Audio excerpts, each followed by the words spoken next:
pretty exciting. The second little pig builds his house of sticks. That's kind of exciting, about the same as the first little pig.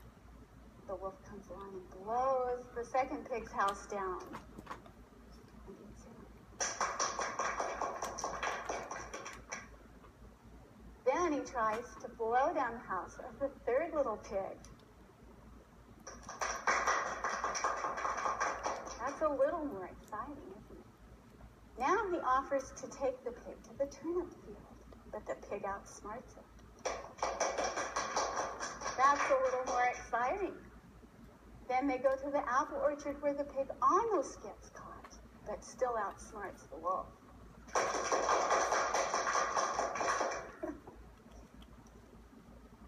Then they go to the fair where the pig meets the wolf on the road and has to be very clever to outsmart him, but he does it.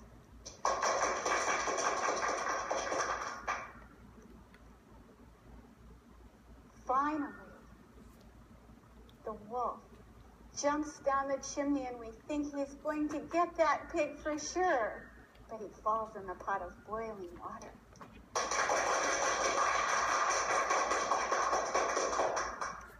And that went right off the charts, boys and girls.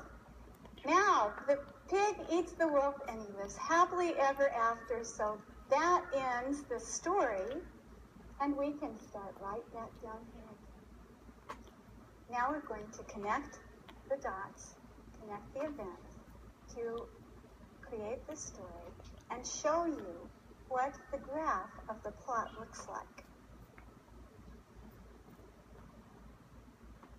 You see where it goes up, and it's real exciting here. You notice how the tension mounts. And once again, and then look what's happening here.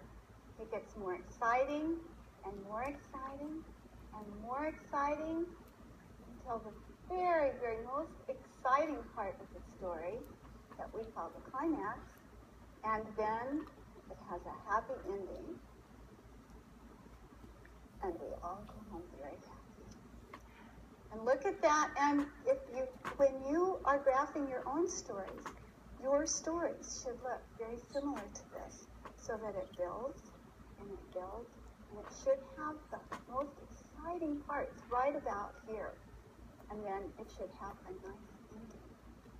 Now what I'd like for you to do is take the graph paper that's on your desk, and I would like for you to think about Stone Fox, the story that we've just been reading. What are the important events in this story? Well, the first one is Grandpa gets really sick. And that's real important to the story, isn't it? Little Willie has to find a way to make some money so that he will help Grandpa get well, because he thinks that's why Grandpa's sick. So Little Willie harvests the potatoes with the help of his wonderful, faithful dog, Searchlight. The next thing that happens is the taxman arrives. Now Willie knows that he's got to pay $500 in back taxes. That's why Grandpa is so sick. Little Willie doesn't know what he's going to do, but he hears about a race in town. So he thinks, if I can enter that race, and Searchlight and I can win that money, it's $500. It's the same amount of money that he needs to pay for the taxes. So the next important event is that Little Willie